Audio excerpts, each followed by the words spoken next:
Hey everybody, I know that most of you guys have already gotten your fill of this whole story of Waco, Texas, and some of you are still maybe on the fence. And yeah, I already came out and stated that I tend to reserve my opinion about a hoax or not a hoax until I dive into a situation more thoroughly. And I will look at all videos and I will review other external sources outside of YouTube to discern for myself what is a hoax and what is not a hoax.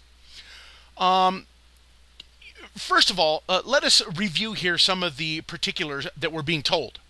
Now, that in itself is not anything really validating because when I look at the situation between Wolfgang Halbig and Monty Frank, the lawyer for Newtown, when they had this hearing, Wolfgang Halbig posed the question to Monty Frank about the surveillance cameras at the school. They had a new surveillance system. And, well, he actually posed it to the other dude. I can't remember. He was some school official. And they said, no, we didn't have any new surveillance equipment. But yet the media ran with that story. You remember? The media was all coming out there with how Dawn Hawksprung was, she was, oh boy, she really cared about her school. She had brand new surveillance equipment put up there in like 2010 or something, or whatever the deal was. And this guy comes out and says, oh, no, the last time anything was done was 2007. Okay, so that was before Dawn Hawksprung. That was at the time of Donna Paget.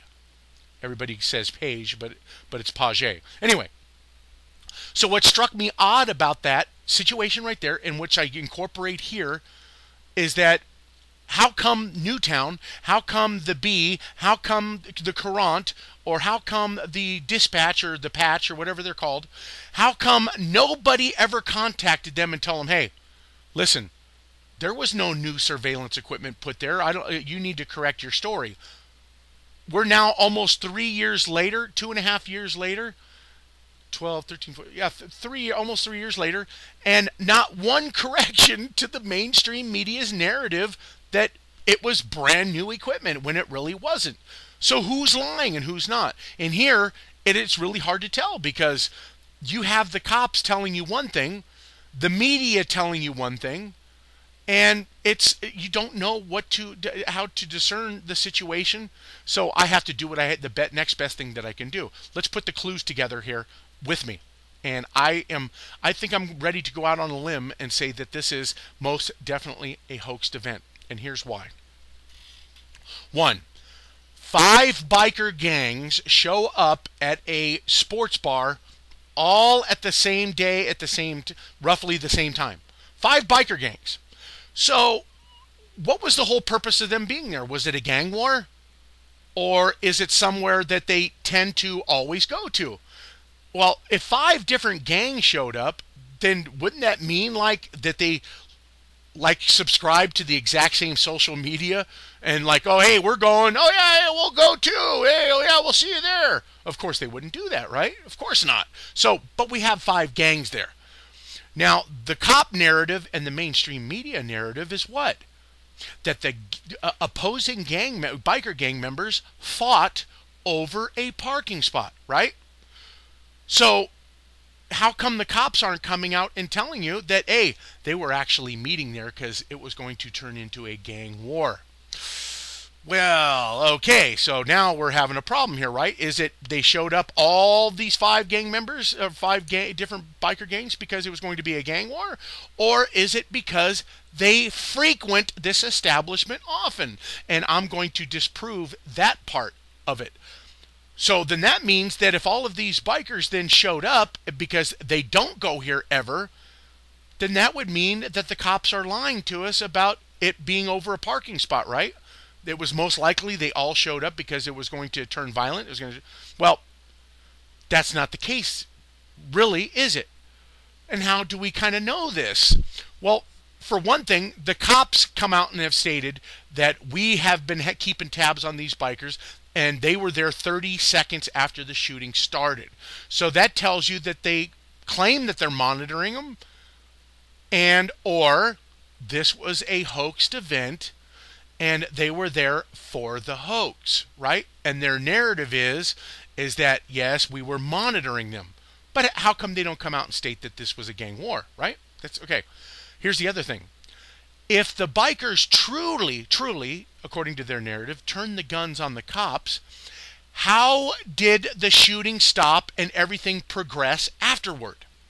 See, because if there's going to be a shootout with the cops, and the cops get the upper hand in the situation, then that means that they must have gave them orders to get down on the ground and throw their weapons out in front of them, or whatever the case may be, right? Well, the first thing would happen is, because the cops were being shot at, they would not let these dudes up and then meander up and down these lines. And not only that, but we also saw footage of bikers that were actually had cell phones in their hand. And but you know what happens if one of those bikers would have got on his cell phone and called his buddy and told him to come down with a sniper rifle and start blasting the cops so they can try to make a getaway? Remember, you can't trust these elements, right? That's the narrative the cops want to feed you. But you see guys using cell phones. So the whole thing to me is it would appear that the cops would have handcuffed them on the spot right there where they lay. All right, all of you, throw your guns out in front of you, get down on the ground, face down. And they would have had a bunch of cops over there with guns pointed all at them. And there would have been a couple cops right there gingerly walking in there, making sure his life is not in danger. He would have went in there and handcuffed each single one of them individually. But we don't see that here. You're seeing guys put up and down these parking lot lines, and they are, what? That's right. They're being searched right there. Kick off your shoes. That would have been done. That would have been done right immediately. There would have been none of this hanging around, using your cell phone in your boots and all that. The cops just got shot at. That's a no-no. That is an absolute no-no. These guys could have had a little small 25s in their boots, whatever the case may be. But did you notice this scene right here? It has, for anybody who's been to a county jail, then you know that this has all the looks of a county jail. All of it. Right here, this is how they treat you if there is a riot in a county jail mod or pod, depending on where you're at. They will have you lined up sitting down there, or they will have you laid flat out. They will have cops come in with pepper gun ball thingamajiggers, and they'll come in and they will zip tie your ass, feet, legs, all that good stuff. And this right here, they have them all lined up right here. All of these people here acting just like county jail facility workers. Doesn't make any sense. This is, I mean, I've been to county jail more times than I can even count, and this is an exact duplicate of how the county jail sheriff's deputies act. This almost seems to me like this is a practice or a hoax using county jail facility people. That's what it looks like to me. Just telling you. But this is not all. This is not all. We're now 3 days, going on almost 4 days into the event, right?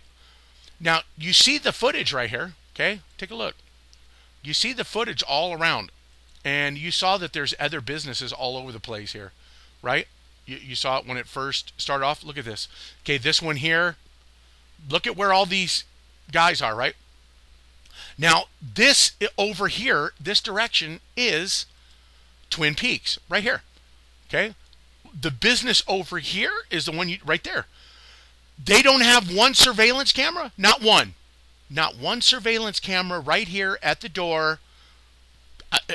We're in the age of surveillance cameras and all that stuff, and we don't have one business in the whole area that's captured any kind of event that took place in this parking lot. We've seen footage from cameras. You can't even figure out what the hell the camera was even doing there, and it's there the next day or the day after. But you don't see that in this instance. But here is the other big, huge tip-off that leads me to believe that this is the biggest, huge piece of garbage, hoaxed crap. Okay? So one, just to show you, the video that came out here with Dabu, right? Cycle gangs in the Illuminati playing cards. They're probably onto something here. But watch, I want to show you something. Follow along with me. This is Yelp. And Yelp here is a review of Twin Peaks. I went through all of their reviews for each Twin Peaks, Oklahoma, all Louisiana. They have all kinds of them.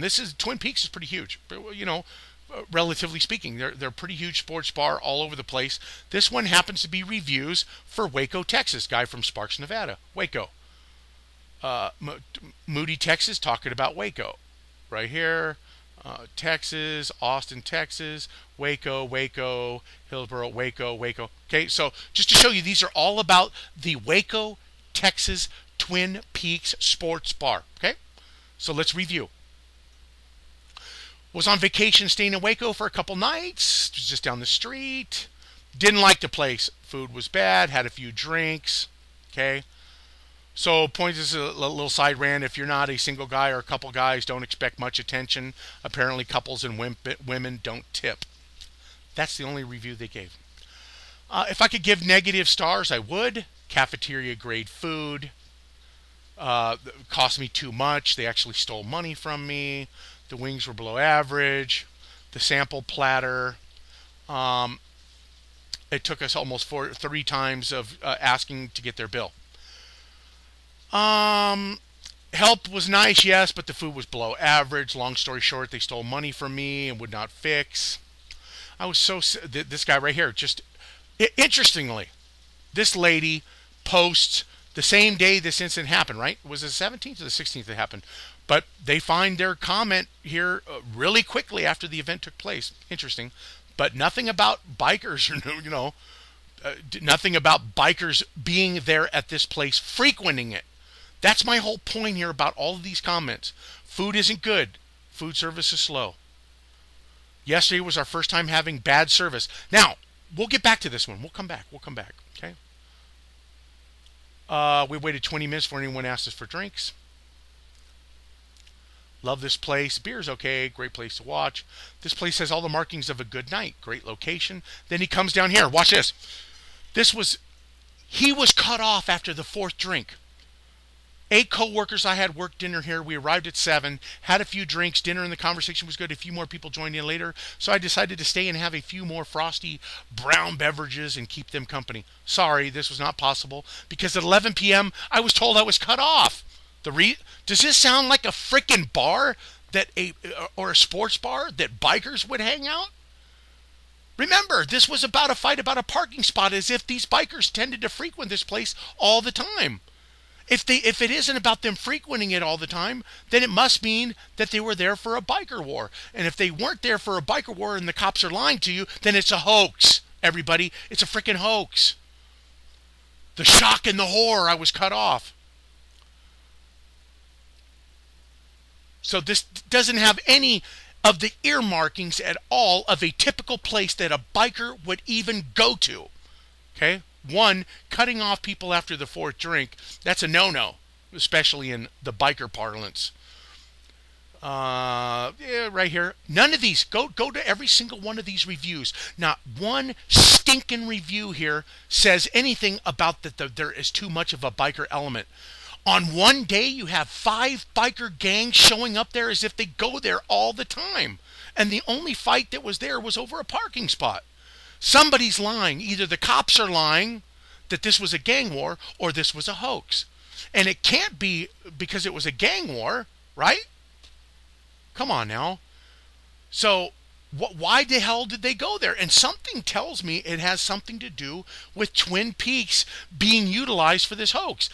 This was almost assuredly this place was going to close down. Every single one of these reviews, the food is bad. The service sucks. They're stealing money. Average food. Great addition to Waco. Very spacious. Great atmosphere. Pork sliders. Now, all of a sudden, all the food reviews are bad. All these old ones, food's good. Experience good. Then the food took a turn for the worse. Everything just started going downhill. All of these up here, downhill. Downhill. Food's bad. Beer selection. Beer selection is good. Let's get back here. Let's come back here to this one. And I know I'm almost done here. Biker elements tend to be a little bit racist. This lady here says she goes with her husband. She's black. And they go in here and they enjoy the place because of the good happy hour. Bikers like happy hours too. And really, there's no complaint from this lady right here about the huge amount of biker element at this place in particular. I find this very suspicious, and I think the whole fact that these bikers showing up here out of nowhere for something that like this, very, very suspicious, and I'm ready to call it a hoax. Thanks, everybody.